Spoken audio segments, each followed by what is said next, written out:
And then, meron po ditong singlet size, kung ano pong size yung pipiliin nyo. So, yung sizes po namin is first come, first serve. Once po na maubos na yung sizes, for example, naubos na yung small, mamimili na po kayo ng other sizes. So, paunahan na po tayo sa mga sizes. For example, large.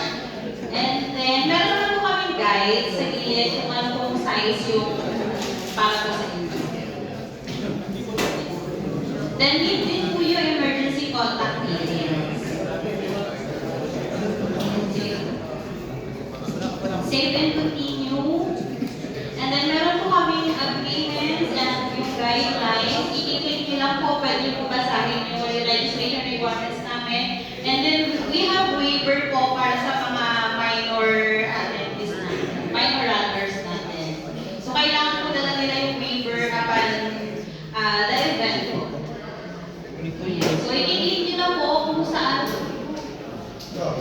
I-click nyo na po, dito po, ilalagay nyo na kung saan store nyo, pipick upin or i-claim yung receipt nyo. Kailangan po kung ano yung ilalagay nyo dyan na pick up store, doon nyo lang po siya pwede i-pick up. Hindi po pwede pinili nyo sa store na ganito tapos sa ibang store po. Kasi doon po i-deliver sa store na yun kung saan yung pipili nyo during the registration. And for example, pinili natin si 094 store. So, dito po sa store na to, darating yung singlet na yan. Then, proceed to check out. Ayan. So, kapag nakatapos na po kayo mag-register, makaka-receive po kayo ng email. So, ito po yung ma-receive ng email na you have successfully registered for the 7-Eleven Run 2025. And then, nakalagay din po yung details kung saan store nyo pipick upin, kung saan store yung pipiliin nyo. So, if you present nyo lang po itong email na to, kapag pupunta na kayo sa store. So, hindi pwedeng kukunin nyo lang po yung receipt sa store, kailangan meron kayo i-present na valid ID or yung email po na sinensay nyo ng sinan po sa email.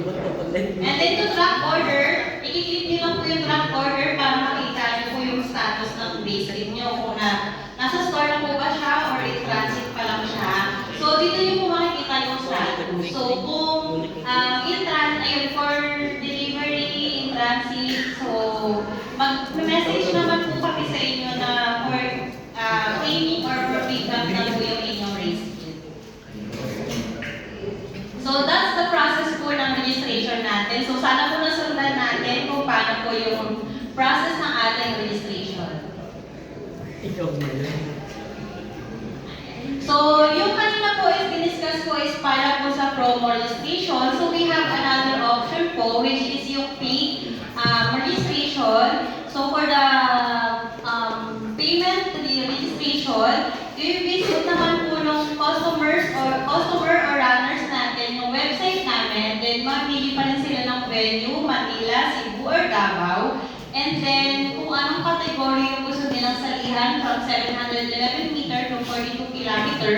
And then, meron din silang pipilaban na mga details. So, kailangan po complete yung details. And then, confirm summary and registration. Then, proceed to any 7-Eleven branches to pay the registration fee using the 7Connect reference number. So, yung kanina po, hindi na po kayo pupunta sa store para magbayad kasi free naman na po yun. And then, makakapag-register na yung kaagad.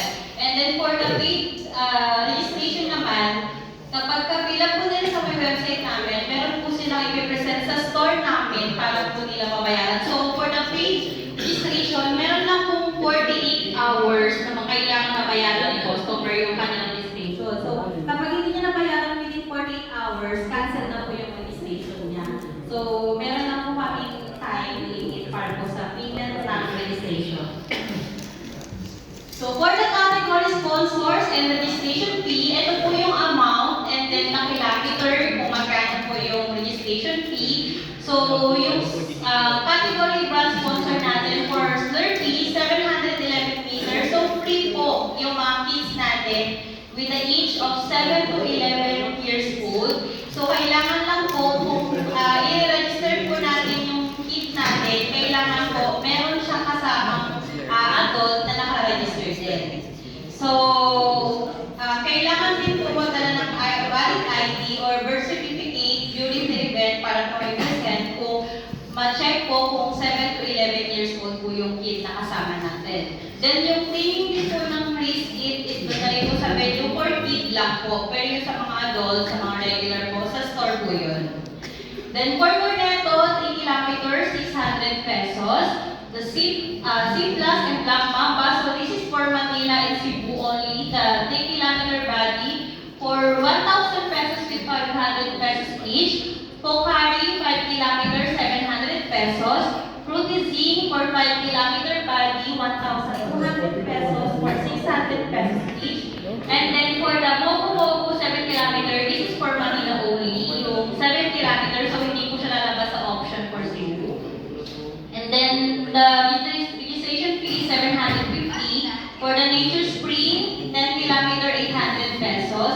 Le Mineral, Coffee Colaki Day and Cali for 10 kilometer body for 1,400 pesos and 700 pesos each. For Gatorade, Mountain Dew and Pepsi for 16 kilometer for 900 pesos registration fee. And then Summit for 21 kilometer for 1,100 pesos.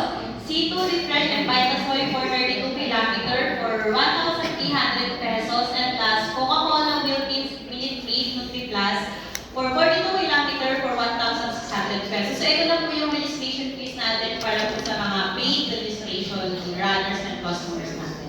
Okay, sa race kit po, nakalagay po sa race kit, ito po yung envelope, nakalagay po dyan yung race gig and then the sealant. Ito po yung makukuha ng mga runners na